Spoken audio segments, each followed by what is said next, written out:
Oke, silakan disapa. Hai, halo, assalamualaikum warahmatullahi wabarakatuh. Ketemu lagi dengan kami di Stephen Academy. Hari ini kita masih ngobrol asik. Iya, ngobrol asik memang. Ngobrol tuh penting bagi emak-emak. Setiap hari harus ngobrol. Tapi ngobrolannya yang berkualiti ya. Setiap hari kita harus ngobrol. Hari ini ngobrol asik kita di weekend. Pas hari Minggu kita akan masih membahas tentang parenting. Parenting ya. Nah, ini gimana nih Bu? Mom Alfi ketemu lagi. Terus kita Puasa ya hari ini masih. Alhamdulillah. Insyaallah ya. Mom yang di rumah puasa, keluarganya sehat semua, anak-anak bagaimana? Ramadan banyak proyek ya. Proyek harus khatam-khatam dan segala macam lah. Iya. Kita kan sudah beberapa hari yang lalu bahas parenting sebenarnya, tapi Sudah 5 seri ya.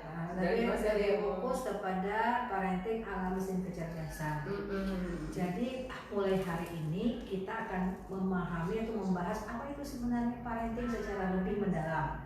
Sehingga nanti kita dengan 5 mesin kecerdasan tadi kita akan membahas pada seri berikutnya hari minggu depan ya mulai ya. Itu bagaimana gaya parenting pemilik mesin kecerdasan sensing dengan sensing anaknya dan seterusnya seperti itu.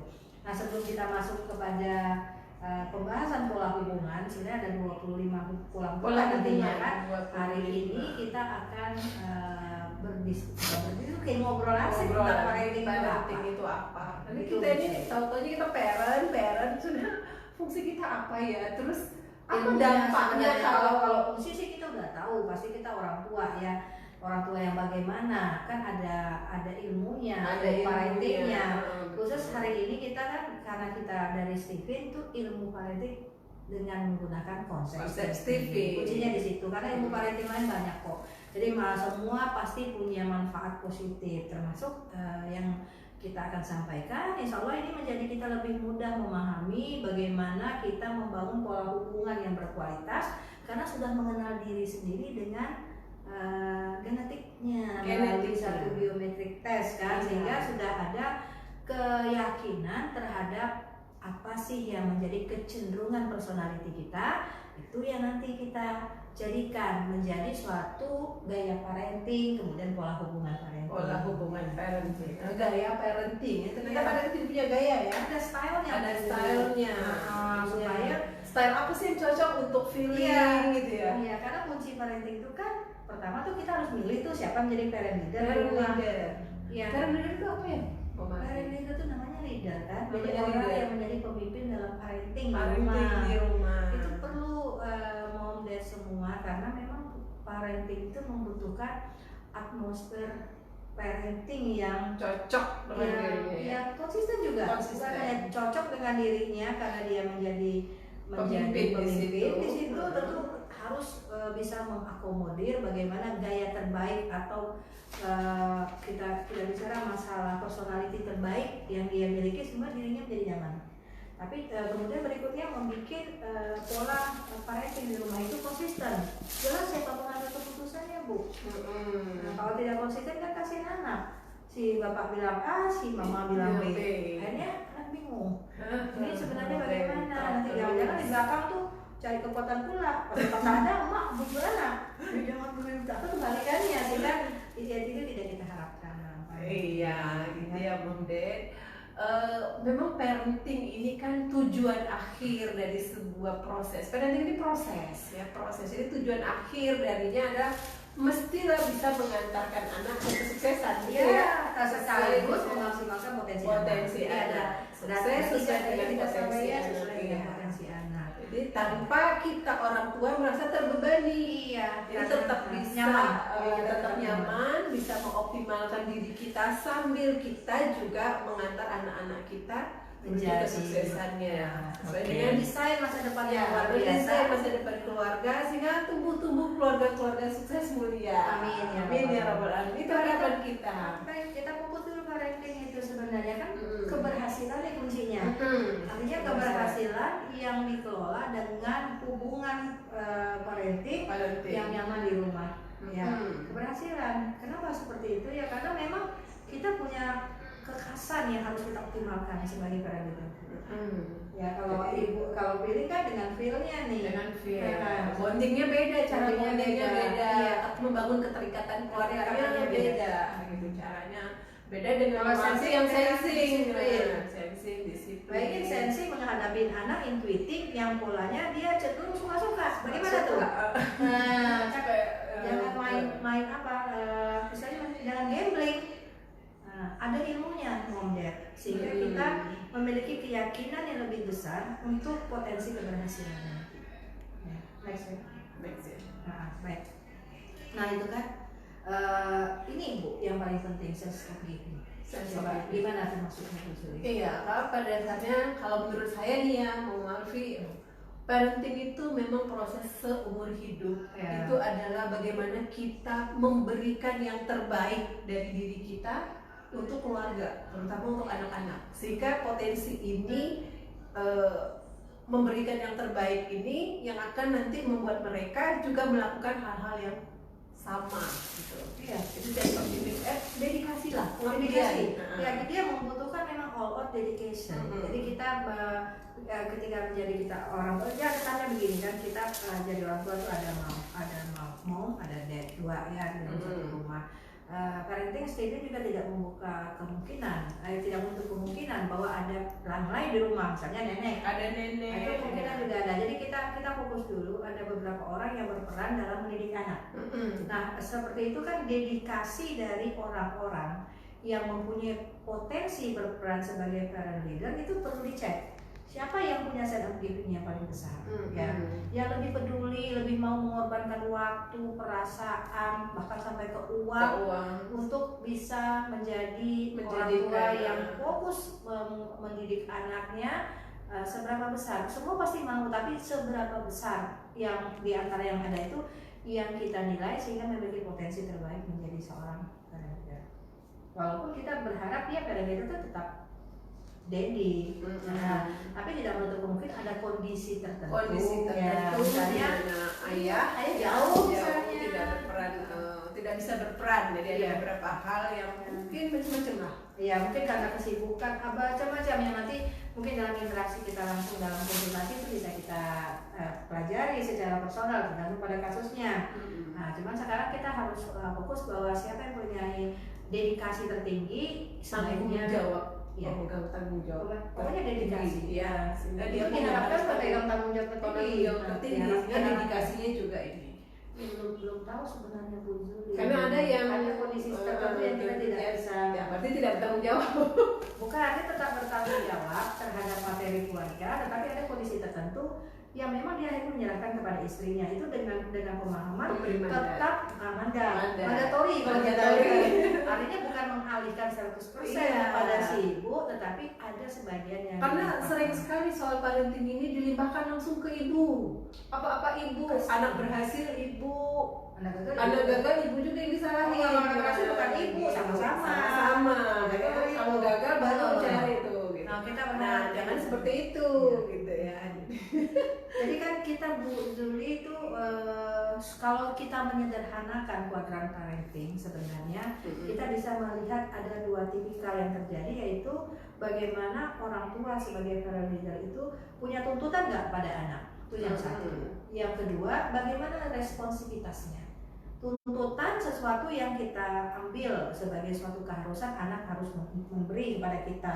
Responsivitas adalah bagaimana kita mendedikasikan apa saja yang bisa menyebabkan tuntutan itu menjadi lebih realistis untuk anak dan kan dua begitu ya Bu ya, ada tuntutan, ada responsivitas.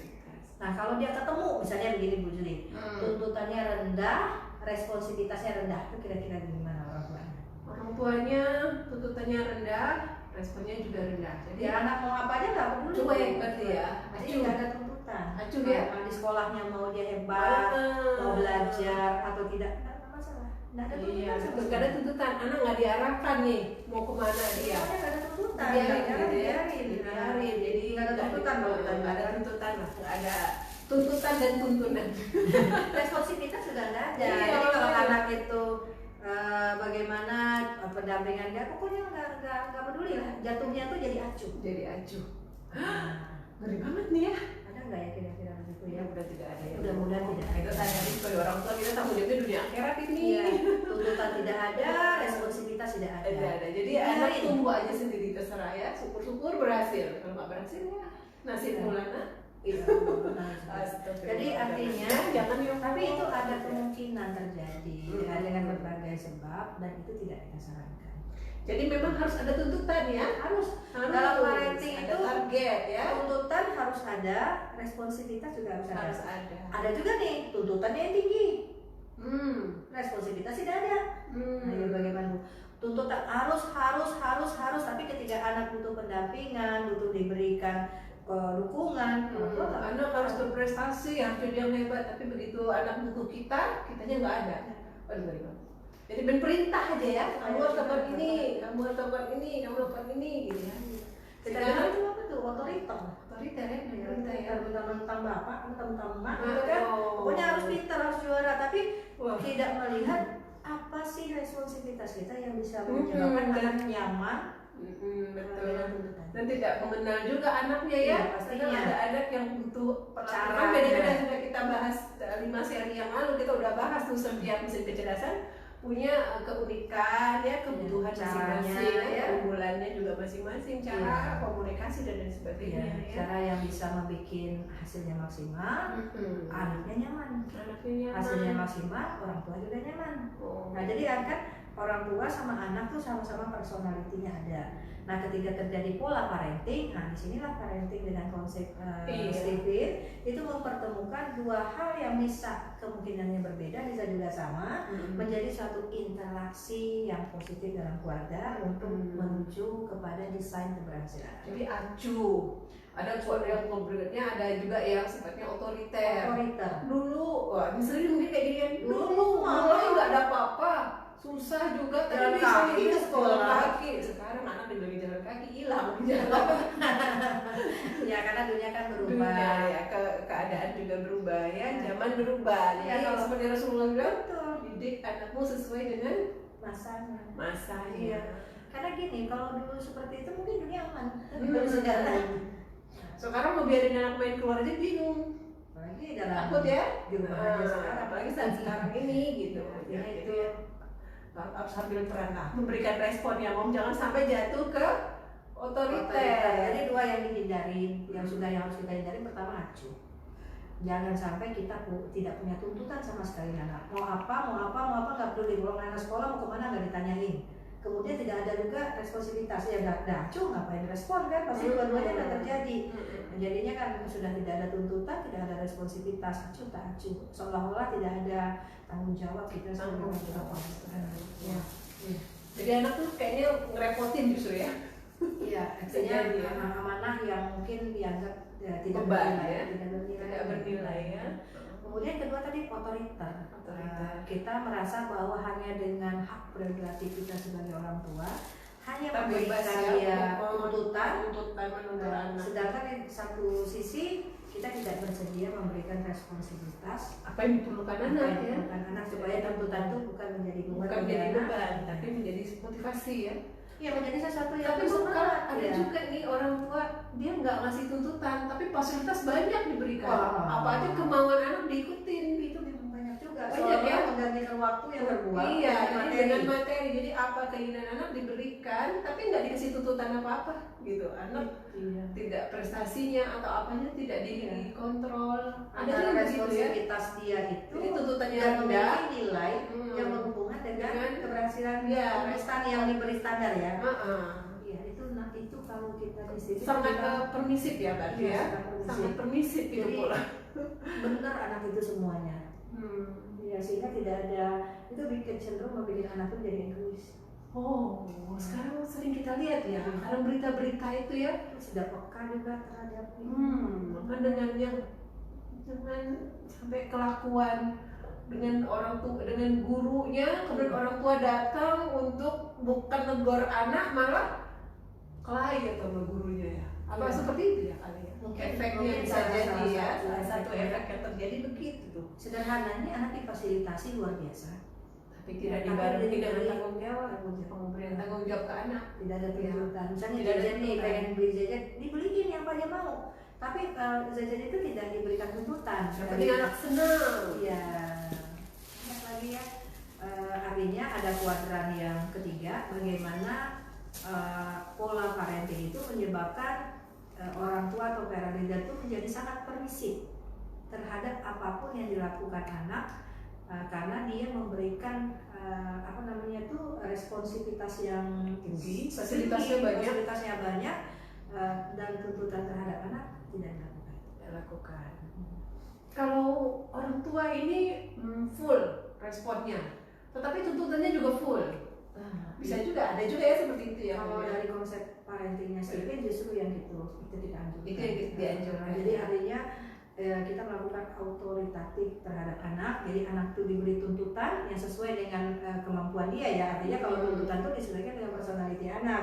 Jangan menuntut anak-anak kreatif untuk menjadi anak-anak yang betah di rumah, kemudian bukan tadi masih punya sesuatu yang berhubungan dengan hal yang berlawanan dengan potensi terbaik dia. Seperti itu, atau anak-anak yang memiliki kemampuan dalam hal kreativitas ya, atau dalam hal otak kiri kita tuntut dengan apa yang di otak kanan itu bukan. Artinya kita memberi tuntutan yang sesuai dengan potensi terbaiknya, kemudian mendampingi dia dengan kepedulian yang tinggi, responsivitasnya tinggi. Jadi memang kalau anak sensing butuh sesuatu sesuai dengan mesin kecerdasannya, kita juga harus aware ya, tahu anak pilih misalnya. Macam-macam lah, kalau kita diberi target pasti ada juga problem di anak yang berhubungan dengan personality dia. Anak pilih kan suka baper misalnya, ya ngambek, walaupun tentu akan jadi hebat dalam bentuk komunikasi misalnya, dia harus belajar bahasa Inggris dan sebagainya. Cara menangani tuntutannya itu yang disebut dengan responsivitas. Nah, bukan berarti jadi dia harus berbentuk materi, Bu. Iya, tidak selalu bentuk materi, disesuaikan dengan kebutuhan anak. Kasih sayang, waktu, ya. Kalau materi relatif lah ya, relatif gitu. Jadi nggak mesti ini gitu. Jangan dulu terlalu besar materinya, sedangkan tuntutan nggak ada. Itu tadi dia bilang kan menjadi permisif anak. Ini disesuaikan. Kita harus balance antara nilai dari tuntutan kita dengan responsivitas yang kita sediakan untuk mendampingi anak bisa mencapai tuntutan yang kita berikan kepadanya. Jadi ada 4 tadi ya. Ya, ada yang acuh, ya. Ada yang otoriter, ada yang permisif, ada yang otoritatif. Nah, dikenalin aja nih di rumah kita sekarang lagi seperti apa? Apakah termasuk yang berdaya? Coba kita cek dari pendekatannya. Pendekatan gambaran. Oh iya, kita lihat pendekatan dari parenting ya. Jadi pendekatan parenting Steve itu ada 2 model. Yang pertama itu kita mengalir namanya. Nanti kita lihat gimana itu sebenarnya memperlihatkan 4 kuadran tadi.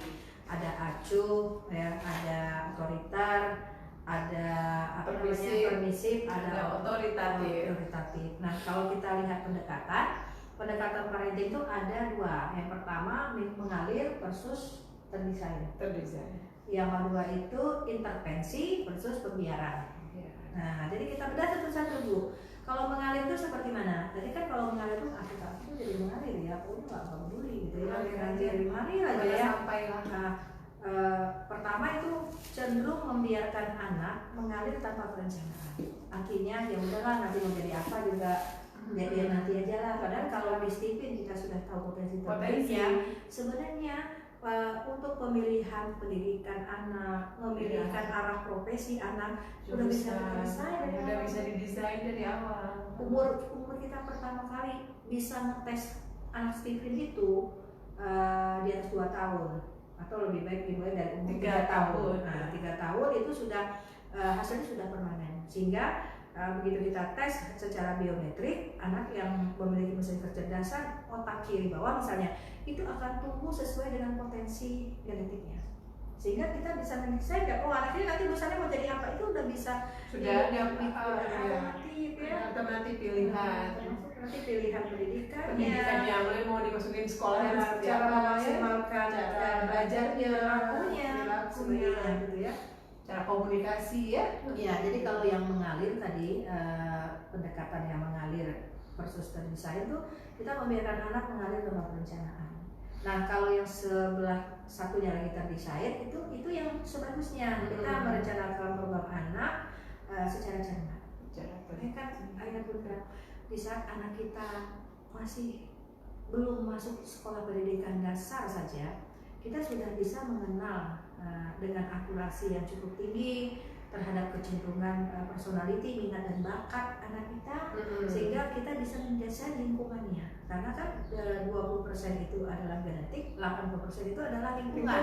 Di mana genetik itu nanti kita akan letakkan pada lingkungan yang sesuai, dia akan tumbuh maksimal. Yang kecambang taruh di gurun pasir. Oh iya, kecambang. Mau bilang kan bisa nggak ya tanam sawit itu di gurun pasir? Ya bisa saja, kenapa nggak bisa? Bukan cuman butuh biaya besar supaya dia menghasilkan buah. Dan itu pun tidak akan optimal. Cuman ketika buahnya terjadi, itu pun buahnya tidak bagus, tidak sesuai harapan. Biaya banyak, hasilnya tidak optimal. Tidak optimal. Ya, jadi kan tadi jangan mengalir, jangan membiarkan anak kita mondar itu tanpa perencanaan yang kita lakukan segini mungkin. Harus dibikin rencana ya. Kita kepengen anak kita hafiz Quran, misalnya ya. Bisa kita rencanakan Udah program. Iya. Doanya nih ya, doa ya Allah jadikan anakku ini. Nah itu udah secara bentuk desain ya, tinggal dibikin. Nanti ikhtiarnya seperti apa? Jadi bisa disusun. Dia akan sekolah di mana, guru yang seperti apa, perilaku kita juga harus seperti apa, gitu ya, untuk mendukung dia mencapai itu. Termasuk personality anak tersebut kan, kalau kita bikin perencanaan program untuk anak dengan cermat. Nah, kalau kita bikin program untuk anak sensing itu dia berbeda dengan anak intuitif. Beda dengan potensi dalam pola menghafalnya juga berbeda, sehingga kita sudah bisa mendesain dari sesuatu yang jangka pendek, jangka menengah, bahkan sampai jangka panjang. Masuk menambah keahliannya di bagian yang sebagai soft skill yang mungkin penting untuk dia. Misalnya kalau feeling kan soft skillnya itu lebih kepada komunikasi. Kemudian empatinya yang terasah ya, yang nanti dia mungkin punya kegiatan-kegiatan volunteer yang mungkin dari kecil keterlibatan dia dalam aspek hubungan emosi dengan lingkungan itu biasa sebagai emotional questionnya yang dia lebih kuat menjadi soft skillnya ya yang harus dilakukan. Nah, ada lagi yang kedua Bu, setiap kejadian terhadap anak itu ditanggapi dengan reaktif. Itu kalau yang mengalir? Yang mengalir, reaktif banget. Jadi anak misalnya tidak, yang dari juara tiba-tiba tidak juara itu langsung marah tanpa melihat mengapa. Iya, padahal sebenarnya bukan reaktif yang paling baik, tapi adalah proaktif ya. Jadi mencegah yang mengenali dulu ya. Jadi kalau reaktif itu mengalir, kalau proaktif itu terdesain. Artinya kita sudah melihat antisipasi terhadap kemungkinan terjadi dan menyiapkan anak ya untuk menjaga dia dengan antisipasi yang sifatnya proaktif. Kayak kan anak misalnya akan masuk ke SMP dari jenjang pendidikan SD, itu tingkat kemandirian di SMP jauh lebih tinggi daripada di SD. Atau dari sekolah yang boarding, yang gurunya tidak banyak, yang betul-betul perhatian ini, anak harus masuk ke sekolah umum. Nah, itu kan akan terjadi perubahan kalau diperlukan ya. Misalnya orang tua mengambil keputusan begitu karena ingin anaknya masuk dalam lingkungan pergaulan sehingga mereka siap untuk menghadapi lingkungan yang lebih beragam. Tapi kalau misalnya kita sudah merencanakan dengan terdesain, ada proaktif yang kita lakukan, yaitu kita mempersiapkan anak mentalnya. Kita pukul dia kan, kaget tiba-tiba biasanya bisa dapat perhatian yang banyak sama gurunya, tiba-tiba di sekolah umum pulang-pulang ngadu, ini guru gak perhatian. Sebenarnya bagi dia gak perhatian karena dia terbiasa. Nah, kita kalau memang punya rencana seperti itu, lakukan tindakan yang sifatnya dipersiapkan, proaktif, diberitahu dulu kemungkinan. Iya, sehingga anaknya sudah siap. Jangan biarkan dia terjun ke medan tempur tanpa informasi. Iya. Dan antisipasi kalau ini terjadi apa yang harus dia lakukan. Jadi sudah kita jaga anak kita dengan antisipasi yang lebih proaktif. Memang apalagi pada usia-usia yang dini, ya sampai ke remaja, sebenarnya sampai usia berapapun, bahkan ketika anak masuk rumah tangga, kita juga memang harus melakukan tindakan disiplin. Kalau sudah biasa terdidik, maka anak kita juga akan mengikuti pola ini. Jadi polanya akan ikuti. Jadi walaupun kita, karena kita udah dididik sejak awal, walaupun kita tidak di samping mereka udah terbiasa untuk melakukan langkah-langkah proaktif ini. Karena kita udah selalu sebelum begini kita sudah selalu ajarkan. Ada lagi Bu Juli yang mengalir itu yang kita tidak sarankan, itu menyelesaikan masalah anak kita hanya untuk keperluan saat ini. Artinya kita yang penting anak tidak ada jangka panjang gitu ya, aman. Nangis kasih gadget. Oh ya pokoknya adalah untuk persoalan saat ini itu apa, tanpa melihat bagaimana dampaknya ke depan. Padahal kita menyelesaikan masalah anak itu adalah dengan perspektif jangka panjang. Karena setiap interaksi anak dalam lingkungan itu menjadi satu kesan yang anak mencatat sebagai satu proses parenting. Karena anak sebenarnya contoh ya. Iya, apa yang dia terima itu akan menjadi model dia kan. Ya, modelnya. Tapi kan kita kan yang kita akan melihat itu sebagai satu tanggung jawab kita. Bukan orang tua yang memberi cetakan ke dia ya. Jadi kalau bahasa yang dia kenali asal dia bikin masalah, kemudian orang tua dia akan datang menyelesaikan masalah, maka dia besok akan bikin masalah terus. Karena dia merasa mempunyai tanggung jawab buat menyelesaikannya. Jadi perspektif kita tuh terlalu singkat, terlalu hanya penting aman dulu nih, tidak memikirkan bagaimana secara jangka panjang ada sesuatu yang berdampak. Sehingga perspektif jangka panjang itu perlu kita miliki untuk bikin pendekatan yang terdesain. Bagaimana perspektif jangka panjang? Misalnya begini, anak yang berantem gitu dengan teman-temannya. Nah kalau dia adalah anak feeling seperti itu, sebenarnya dia kan memiliki, kita kan kalau dia berantem cenderung pasti membela anak ya. Artinya apa? Ketika dia berantem, kita lihat anak kita nangis, pasti kita akan cenderung bela gitu kan. Bukan berarti tidak harus diperhatikan, kita tetap harus perhatikan, tapi karena dia anak feeling, kita melihat bahwa relationship-nya dengan temannya itu adalah satu harta yang berharga bagi dia. Nah, artinya kita juga harus aware ini terjadi seperti apa, jangka panjangnya bagaimana, apalagi dia mungkin sepupu, apalagi dia mungkin tetangga ya, apalagi dan sebagainya pola hubungan, atau dia hal yang lebih krusial lagi lainnya, kita nggak tahu apakah dia memang bisa aja kan yang satu kaya, yang satu tidak biasa-biasa saja, sehingga kita secara dalam pendekatan yang terdesain kita juga sampai kepada perspektif yang sifatnya proaktif, kemudian memiliki potensi untuk jangka panjang. Itu perlu kita lihat. Kalau anak kalau dia berantem misalnya, dia anak thinking, mungkin kita harus berbicara kepada anak kita dengan lebih gaya dewasa ya, supaya logika dia juga menerima bagaimana kenapa dia harus mengalah misalnya kepada temannya ketika dia berantem. Itu ada alasan-alasan yang pasti kita lebih personal tahunya ya. Tapi caranya itu jangan menyelesaikan hanya untuk jangka pendek, tetapi kita memikirkan bagaimana secara jangka panjang dampaknya terhadap anak kita. Itu terdesain. Berikutnya ada nggak cerita Juli? Kalau apa namanya ini? Beri ruang leluasa pada anak untuk pengaruh di luar, atau Bu? Nggak memilih teman, dibiarin aja. Oh iya, bisa itu, membiarkan anak memilih teman sendiri tanpa kita melihat pergaulan dampak seseorang itu kepada anak kita. Memang ya, ini agak sulit sih, mungkin kesannya kok ayah harus kita menyeleksi teman anak-anak kita sesuai dengan usia anak kita. Wajib Bu, anak kecil dibiarkan berteman dengan anak yang mungkin usianya jauh di atas dia, itu akan beda. Kecuali mungkin itu kontrol kita ada, kita kuat ke dia, dan anak itu punya banyak yang teman dia lebih dewasa itu punya hubungan emosi dengan kita yang baik, itu beda.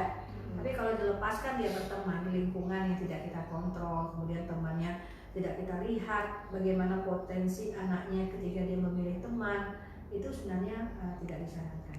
Kita mensarankan yang didesain itu adalah kita juga ikut menyeleksi teman-teman untuk anak kita sesuai dengan usia. Jadi anak ya boleh kenalnya banyak, tapi bertemanlah dengan orang-orang yang tepat untuk mendukung keberhasilan. Gitu kali ya. Sesuai usia. Boleh kenal siapa aja, jadi kita boleh, tidak hubungan sosial kan bisa mereka. Iya. Abang dengan siapa aja mereka boleh berkenalan, boleh berini, tapi ketika memutuskan berteman, apalagi kemudian jadi sahabat, jadi apa ya, berteman, maka kita harus ajarkan kali ya, kita harus ajarkan teman seperti apa yang baik, yang akan ini, atau ada teman yang boleh untuk dijadikan teman. Iya. Yang lainnya kenalan aja. Pergaulan dengan orang luar juga perlu kita batasi. Pergaulan ya, lingkungan ya, pengaruh lingkungan. Jadi ada yang dibiarkan Iya, aja luar. masuk ke lingkungan yang mana aja, Iya. ada yang dibatasin ya, diseleksi juga lingkungan. Pengaruh dari Iya. luar ini penting nih karena anak-anak kan gitu ya, lebih suka dengan luar daripada dengan orang tuanya. Apalagi kalau udah mulai masuk usia puber, mereka ingin menunjukkan dirinya, jati dirinya yang tadinya masih mau cium-cium orang tuanya, sekarang udah kan anakku gitu tuh. Jadi cara nakut-nakutin dia, nanti mama datang ke sekolah mama cium ya. Ya kalau ini sih fokus pada pengaruh dari luar, artinya dimanapun anak kita kan nggak mungkin 100% atau 24 jam tuh bersama kita. Dia akan berada pada lingkungan yang berbeda dengan apa yang kita ada. Tapi kan kita bisa melihat kecenderungan kita untuk membatasi pengaruh dari luar. Jadi perlu ditahu udah pulang sekolah tuh dia kemana. Tetap misalnya. Jadi hari ini kegiatannya apa, dia akan dengan siapa, dia akan bertemu dengan apa, kegiatan aktivitas dia hari itu apa, kita semuanya harus tahu. Bukan berarti sebentar telepon ya. Nanti kita tahu dan kita kasih batasan jam berapa dia harus pulang. Pengaruh luarnya itu yang kita harus kontrol. Iya. Nah, misalnya nih gini, dia pulang sekolah bersama teman-temannya belajar, itu sebenarnya positif. Tapi kan kita bisa melihat bagaimana langsung jadi modus. Ya, mungkin ada yang justru yang secara substansi ya baik, tetapi ternyata ketika dia lakukan dalam hal yang kontennya kita nggak kontrol, dia berteman kumpul sama teman kan biasa, jadi nggak ada salahnya kita jaga kontak orang tua temannya. Jadi jadi usahakan kita juga kenal dengan teman-teman anak kita. Ya. Jadi usahakan kenal, kalau tempat mereka nongkrong di mana gitu kali ya Mom ya. Kadang-kadang berpindah-pindah rumah, kita punya kontak dengan itu, atau mungkin kalau dia pengen hang out bareng kawan-kawannya entah di mana, dan kita juga harus familiar. Harus membatasi itu penting karena kita familiar. Ya, apalagi sekarang nih di medsos. Nah, jadi membatasi pengaruh dari luar itu bukan berarti anak yang keluar rumah, anak di dalam rumah juga pengaruh dari luar juga perlu kita datang. Ya. Karena dengan kondisi sekarang, apalagi di zaman work from home ini atau belajar dari rumah atau di rumah aja kan, kalau kita parenting, pengaruh dari luar itu udah masuk kemana-mana, termasuk masuk ke kamar tidur anak kita. Dengan dia membuka gadget. Jadi dipantau-pantau juga medsosnya. Harusnya seperti itu. Instagramnya dilihat, dia bertemu dengan siapa-siapa, tapi jangan membuat anak merasa tidak nyaman. Artinya kalau dengan anak thinking kita perlu bercerita sama dia, logikanya di mana, peran karena usia anak ya itu penting. Ketika anak pada tahapan usia yang harus kita disiplinkan dengan pendekatan yang lebih keras mungkin tidak masalah, tapi ketika anak masa remaja dia kan sudah pada ada keinginan bebas secara individual juga, malah menimbulkan konflik. Nah, jadi caranya itu yang kita sesuaikan dengan mesin kecerdasan anak. Masuk dengan anak feeling dengan cara seperti apa, masuk kepada anak thinking dengan cara seperti apa, begitu. Ya, artinya cara komunikasi pun didisiplinkan sudah kita ketahui bagaimana komunikasi yang efektif dengan anak, sehingga ketika kita ingin menetapkan pola terbaik parenting, komunikasi kita juga disesuaikan dengan mesin kecerdasannya. Jadi tadi ada pembiaran atau terdesain. Aduh, mudah-mudahan semuanya ya Mom, Dad, keluarga kita semuanya adalah keluarga yang sifatnya sudah mengembangkan pendekatan terdesain. Walaupun mungkin belum 100% seperti yang tadi kita mengalir terdesain. Mengalir terdesain. Yang kedua baru intervensi pembiaran. Jadi pendekatan yang pertama itu mengalir terdesain. Mengalir itu berarti kita tak peduli lah. Ya, mengalir atau terdesain, benar kita semuanya udah terdesain ya, walaupun belum 100%, tapi sudah kita koreksi masing-masing saja. Kira-kira kita masih dalam pendekatan yang sifatnya mengalir gitu, yang cenderung acuh jatuhnya pada anak, atau kita yang sudah memiliki desain. Kalau memang sudah desain, cek lagi desain mana yang sudah berapa persen sudah dan kita berjalan nggak, udah dikontrol nggak tadi gitu ya. Jangan cuma bikin planning, ini aku udah desain ini desainnya, tapi pelaksanaannya enggak. Atau kita sudah memberikan nggak batasan yang positif terhadap pergaulan anak, ya pengaruh luar terhadap anak kita. terutama dalam gadget ini zaman sekarang. Ini saya nih lagi itu anak kan baru mulai mau puber Oh, iya. Ini ada ayah lagi ikutin Mana ya. aku puber ya? Baru puber. Udah dewasa. Tapi kalau soal medsosnya tuh saya komitmen, artinya saya kasih dia kepercayaan. Cuma saya ngontrolnya dari sepupunya. Dia berteman dengan sepupunya, saya nggak temenan sama dia. Jadi dari sepupunya.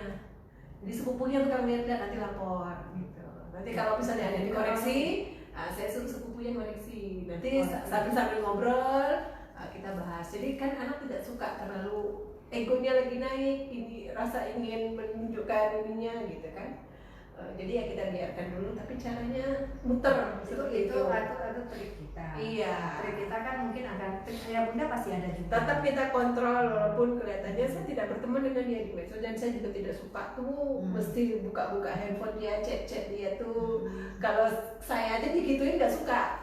Kalau anak-anak saya tuh Jadi, dari dulu nanti dia cerita sendiri. memang dia berteman di semua medsos masing-masing. Berteman dia, tapi memang kita itu kan beda ya, kan kebetulan anak-anak itu berdua, satu thinking dan satu intuiting ya, orang-orang yang memang memiliki kemampuan untuk kita ajak berbicara dengan lebih dewasa. Kalau thinking, kalau intuiting kan kita memberikan dia satu stimulus bagaimana kita menghargai kreativitas, jadi caranya mungkin yang berbeda. Caranya berbeda. Cuma kalau mau maafin langsung saya muter lewat sepupunya karena sensing Bu. Kalau sensing kan orangnya kan mungkin ada bukti. Kalau saya nggak enakan. Nah kalau orang feeling kan feelnya tuh nggak enakan. Nah enakan pola parenting ibu mungkin berbeda dengan pola parenting saya. Dan kan? takut reaktif juga kalau ngeliat sesuatu yang nggak sesuai apa dong. Langsung takut reaktif. Jadi lebih baik kita ambil langkah agak ini. Kita kan nggak ada yang sempurna ya, tapi kita berusaha. Tapi kita kenali keluarga kita, Iya. kenali style kita mana yang paling nyaman, dan anak kita juga pasti ikutan nyaman. Iya benar-benar. Kemudian yang pendekatan kedua itu intervensi versus pembiaran. Diintervensi kemudian atau dibiarin. Kita melakukan intervensi kah atau selama ini kita melakukan pembiaran? Ya kita cek-cek yuk. Cek-cek yuk. Kalau intervensi itu gini, kita memberikan perhatian besar pada program aktivitas anak. Udah kita desain, udah kita bikin, terus didampingi ya, dikasih porsi, dianterin, ditunggu. Kalau perlu usia kecil diantarin, kalau besar dicek hasilnya gitu ya. Ya tergantung usia anak dan kebutuhan intervensinya. Nah, jadi kita perhatian terhadap program-program aktivitas anak. Itu tadi dalam rangka mendesain, kita sudah desain anak kita ini aktivitas apa yang terlibat kita. Jangan sampai kita membiarkan anak mengurus dirinya sendiri. Jadi ada aktivitas terus dia ngurus dirinya sendiri, nggak ada keterlibatan kita. Kita keterlibatan memandirikan dia ya. Iya, tapi sambil tetap mengontrol. Perhatian besar pada aktivitas anak, bukan berarti kita mendirect dia sesuai maunya kita. Artinya kalau anak kita punya aktivitas di luar yang dia memang lakukan, jangan pula kita biarin dia melakukan itu, mengurus dirinya sendiri. Misalnya mau tanding nih, dari mulai cari ini tidak ada keterlibatan kita sama sekali. Nah, harusnya kita juga memberikan perhatian besar terhadap program aktivitas anak. Apa bentuknya pasti sama dia tahu. Misalnya anak kita nih mau tanding karate nih, ya minimal kita melihatkan intervensi kita dengan mungkin ya apa saja yang diberikan anak kita terlibat, misalnya dalam persiapan sampai nontonnya ya, asupan makanannya kan itu kita perhatikan ya. Nah itu yang intervensi. Apa lagi ya kira-kira situ? Kalau lelah lahir batin urus anak itu harus. Namanya kita nanam. Investasi dunia akhirat tuh anak itu adalah bentuk investasi dunia akhirat. Ya kalau nggak mau berkeringat. Lelah lahir batin itu adalah apa yang menjadi ikhtiar kita supaya amanah ini mulai dari mendoakannya, memilihkan programnya, mendampinginya, mulai dari nemenin dia belajar, lelah lahir batin. Oh kamu tuh jadi mau pusing aja. nilainya jelek ya, telepon guru les datang, tapi nggak pernah lihat tuh anaknya lesnya kayak apa, tanya seperti apa tuh dibiarin aja gitu. Apakah cocok gurunya dengan anaknya? Nggak dicek juga gitu, dibiarin. Jadi kalau memang anak itu bikin kita kita sebagai orang tua tuh lelah lahir batin, memang itulah. Memang begitulah. Kalau nggak buat anak kita ini ngapain? Iya, artinya itu memang sudah melekat. Amal jari ya nanti ya. Iya, amal jari. Melekat kepada tugas kita sebagai orang tua. Tugas Jadi lelah sebagai orang tua. Tapi ingat Om Ded, waktu itu nggak pernah balik. Betul. Nah, jadi apapun yang kita lakukan sekarang berlelah-lelah lahir batin untuk mengurus anak, itu pada waktu berikutnya akan menghantarkan anak kita memandang itu sebagai sesuatu yang luar biasa. Dan itu tidak bisa diulang. Yang masa paling lelah kapan? Anak masih kecil. Lelahnya ketika anak remaja lain lagi. Beda-beda ya. Langsung kepikiran. Kalau kemana-mana. kecil mungkin fisik lebih gitu, sehingga kita nggak terlalu. Kalau udah besar Ya macam-macam. Artinya macam-macam. pasti kita akan menjadi pihak yang harus bersedia lelah secara Kita didedikasi kembali kan, Iya. memberikan memberikan diri kita pengabdian, Iya. pengabdian untuk sense of menjadikan giving-nya. ini sense of giving tadi. Jadi Iya. kalau kita udah ngerasa bahwa ini memang dedikasi kita, insya Allah ya, memang capek lahir batin tapi tetap bahagia. Iya. Senang melihat anak begini bahagia, jadi lupa deh semuanya. Tapi kalau sebaliknya pembiaran, nggak mau capek, Nggak mau capek. nggak mau capek semuanya. Pokoknya kalau pembiaran itu tak mau dibuat lelah secara lahir batin ketika kita mau urusan yang berhubungan dengan anak. Nggak mau, misalnya ya semua diserahin. Udah tuh sama mbak aja sana. Nah, padahal mungkin anak saat itu lagi butuh Ya sama nenek, pendekatan dari perhatian dari kita. perhatian dari kita. Jadi kalau memang kita bisa mengesampingkan sesuatu yang tidak penting ketika anak membutuhkan, kita lakukan. Ya jangan pula kita asik sendiri dengan diri kita dengan alasan-alasan. Kalau kita bicara alasan, Mom Dad, Semua nggak alasan ada benar. alasan itu yang salah, semua alasan itu benar. Tapi apakah alasannya itu berdampak positif atau tidak bagi parenting kita terhadap anak kita, itu yang harus kita perhatikan. Jangan Dampaknya. Ya, jangan alat ayah itu. Saya berharap anak ini tidak terjadi dimanapun. Nah, kemudian juga sampai kepada pengorbanan secara material juga. Iya, mau berkorban secara materi sampai semampunya lah ya untuk mendukung keberhasilan anak. Jadi pilihannya kalau ada atau artinya gitu, kan sesuai kemampuan kita sebenarnya. Walaupun kita kan anaknya pasti kita didik, bukan berarti kita harus mengorbankan kemampuan kita, artinya diada-adakan juga tidak, sesuai dengan kemampuan. Tapi ketika ada choice ya, bagaimana itu berhubungan dengan kemampuan keberhasilan anak ya, pilihkan pengorbanan semaksimalnya. Semaksimalnya. Supaya Jadi anak menjadi prioritas. ya, Anak menjadi prioritas. jadi itu saya pernah ya gimana pun kita kan yang namanya uang ya pasti itu sesuatu yang sangat berharga ya. Tapi lebih berharga lagi sebenarnya adalah ketika kita melihat itu sebagai jalan sukses anak kita. Ya, tapi jangan pula permisif ya, dijor-joran tapi tidak ada tuntutan. Nah, kan tetap aja kita melihat itu sebatas kemampuan kita untuk keberhasilan anak. Keberhasilan. Jadi sudah ada programnya. Ya. Jadi sudah ada target yang mau dicapai dan target itu memerlukan biaya. Nah, biaya inilah yang harus kita mau rela mengorbankan kepentingan kita dulu. Ya jangan sampai anak tidak jadi prioritas. Anak jadi nomor Nah. satu gitu ya. Jadi jangan nanti dulu mama mau ini Komunitas baru. Aduh, ya sedih banget. Iya, artinya apa? Kita kan memang harusnya melihat bagaimana belanja untuk keperluan anak ini bukan adalah satu prioritas utama. Nah, jangan sampai kita mengorbankan prioritas utama demi sesuatu yang sebenarnya tidak penting. Tidak penting. Ya, tapi ini bukan berarti apa kemauan anak diikuti loh, Ya, tapi ini udah ada program sesuai ya. dengan Program. apa yang menjadi target keberhasilan target anak. keberhasilan ya, mendukung target keberhasilan. Ya. Sesuai juga dengan kemampuan kita.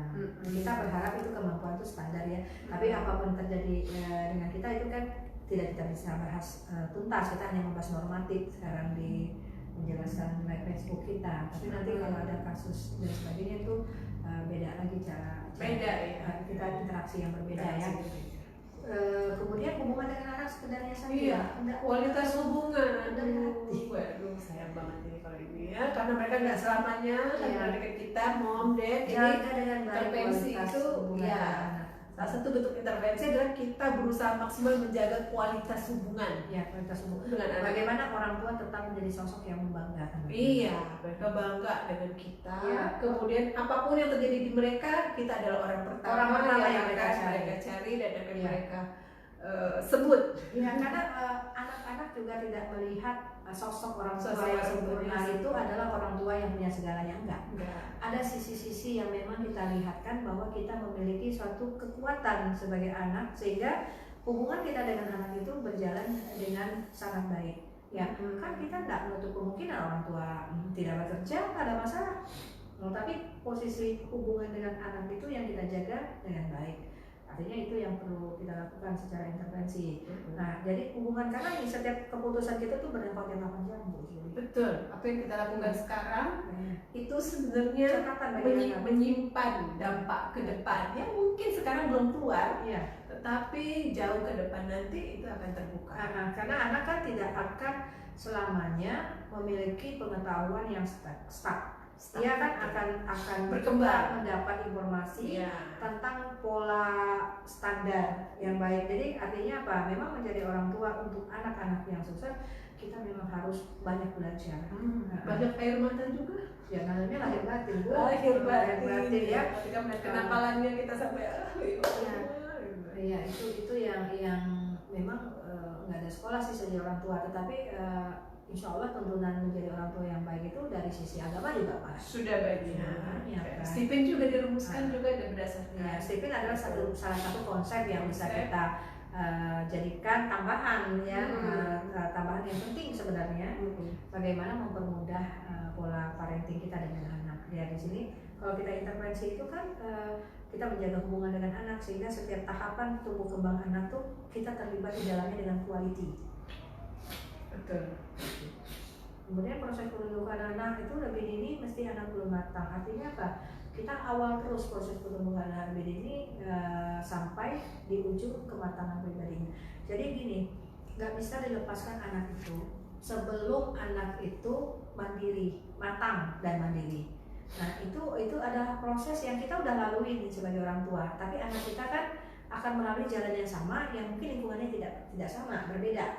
Nah jadi disitulah kita memang harus mengawal proses pertumbuhan itu sampai anaknya di ujung kematangan pribadinya. Misalnya ketika dia feeling kan akan menjadi anak yang memiliki potensi menjadi pemimpin. Jadi salah satu bekal menjadi pemimpin itu adalah kemampuan emosional itu bisa memimpin diri atau kita kan kemampuan emosionalnya dulu. Iya, kemampuan emosionalnya yang baik. Nah, itu memang harus kita awal. Ya, bagaimana kemampuan emosionalnya tumbuh maksimal. Nah, seperti itu ya. Jangan pula kita kan lepaskan aja proses pertumbuhan anak tuh sedini mungkin walaupun anak belum matang. Ada yang bertanya dari Kak Remi. Tanya jawab Bu. Parenting, ayahnya sensing, bundanya thinking, anaknya thinking dan intuiting. Oh ya, itu minggu depan ya kita bahas. Ayo Mbak Remi. Mbak Remi, hai. Sehat puasa ya. Amin. Semoga ibadahnya semakin maksimal juga. Untuk pola interaksi parenting ya antara berbagai mesin kecerdasan dalam keluarga, insya Allah kita akan bahas serinya mulai minggu depan. Iya, itu tadi mungkin sedikit tadi anaknya. Tapi anaknya thinking dan intuiting, sementara ayah dan bundanya, ayahnya sensing, bundanya thinking. Parent leadernya siapa? Leadernya siapa dulu? Parent leadernya siapa Uni? Ya nanti minggu depan kita akan bahas lebih jauh. Jadi tadi kan ayahnya sensing, maminya thinking, anaknya thinking sama intuiting, ya kan? Kalau sederhananya kan pilih dulu parent leadernya, mom atau dad. Misalnya kita bilang parent leadernya bapak sensing. Bapak sensing. Sensing kan berada di otak kiri bawah. Kiri bawah ya, sebelah kiri. Iya, kemudian anaknya intuiting.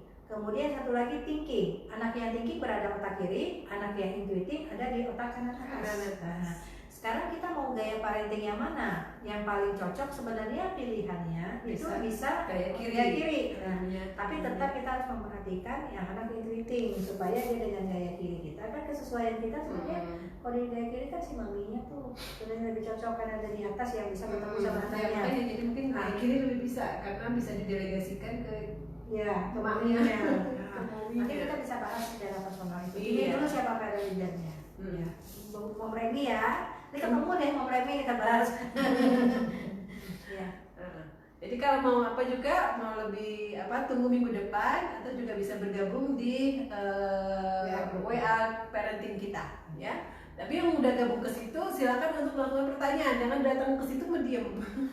Karena kita hanya akan merespon di situ pertanyaan-pertanyaan. Untuk dijawab ini tidak ada terlalu banyak informasi yang seperti apa. Iya, lebih banyak kepada tanya jawab. Tanya jawab saja, ya, khusus grupnya untuk tanya jawab. Baik Bu, tadi sehubungan dengan pertanyaan Reni, kan bagaimana melakukan? Tadi kan kita bilang tuh ada pendekatan-pendekatan ya, ada pendekatan yang sifatnya acuh, kemudian yang kedua itu adalah yang bukan acuh sih, pembiaran mengalir persis Pembiaran kemudian intervensi versus pembiaran. Itu yang mana nih? bagaimana melakukannya? Nah itu kan Mbak Remi tadi tanya bagaimana melakukannya. Nah itu makanya tadi kita bilang untuk melakukan pendekatan parenting dengan konsep Stephen, yang pertama itu tentukan dulu siapa yang menjadi parent leader di keluarga kita. Pemimpin di keluarga. Ya, tentukan dengan catatan sudah diketahui mesin kecerdasannya. Karena di Stephen kita semua harus kembali kepada apa yang menjadi potensi terbaik dari interaksi yang terjadi dalam keluarga kita. Jadi kalau dengan mengambil konsep parenting Stephen, itu semua anggota keluarga itu kita harus datang mesin kecerdasannya. Baru kita tentukan parent leadernya, maminya atau dedinya. Nah, nanti dengan berbagai pertimbangan yang disulit, walaupun kita yang terbaik tetap di dedi, kemudian maminya jadi manajernya. Mungkin waktu terbanyak di ibu.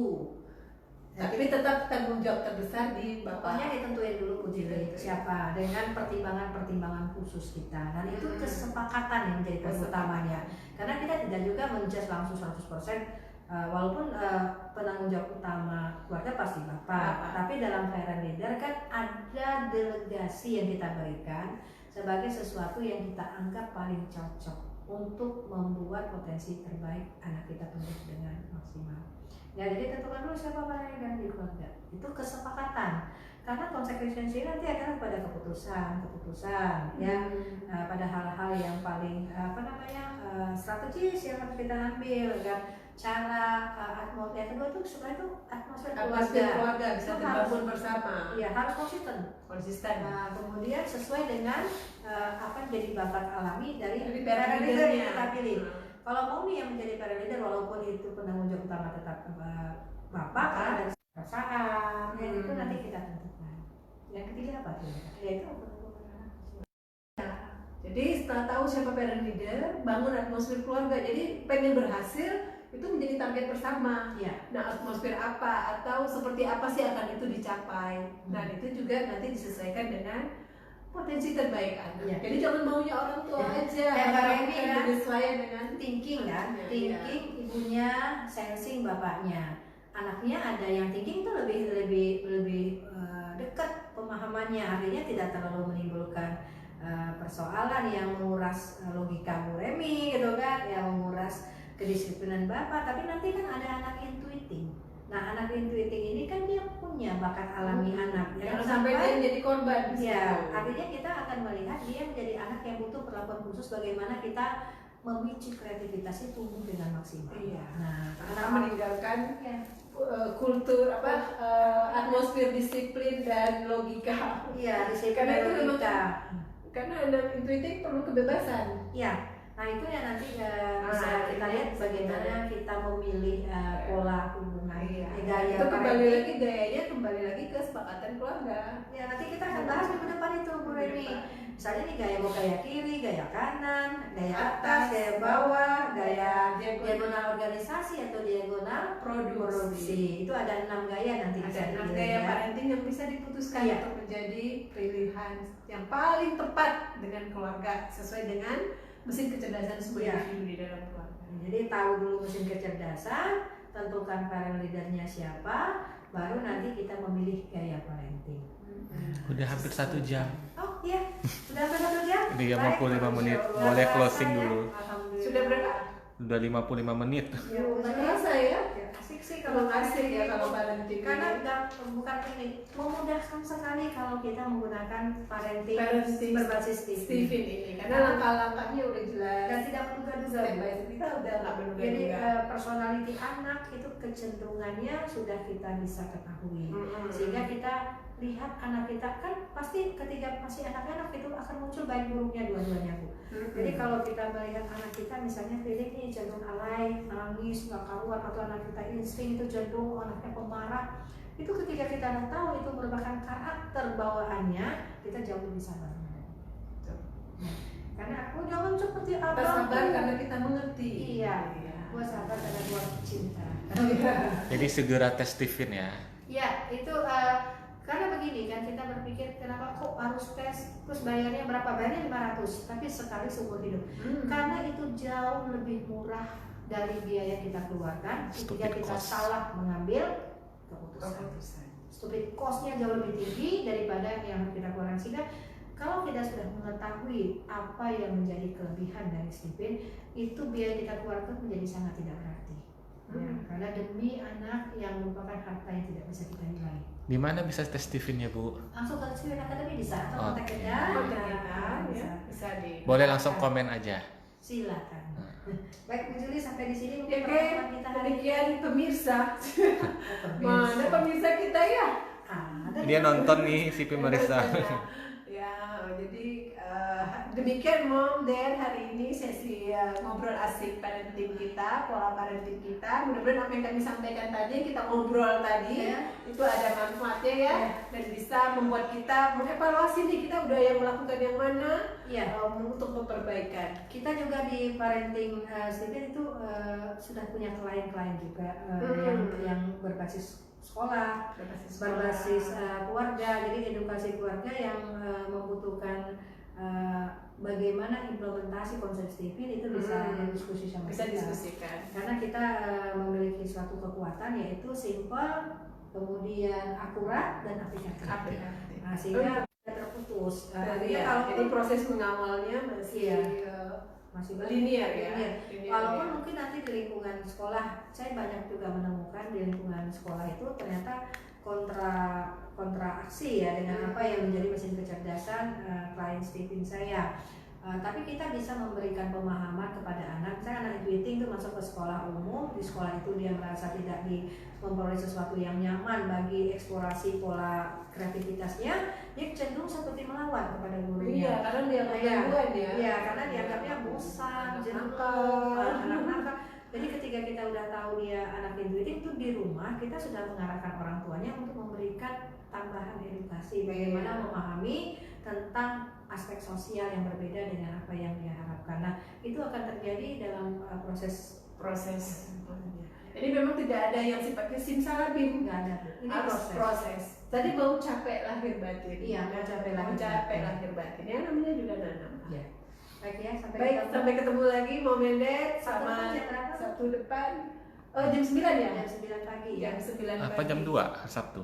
Jangan nanti kita ini karena kan jam PSBB.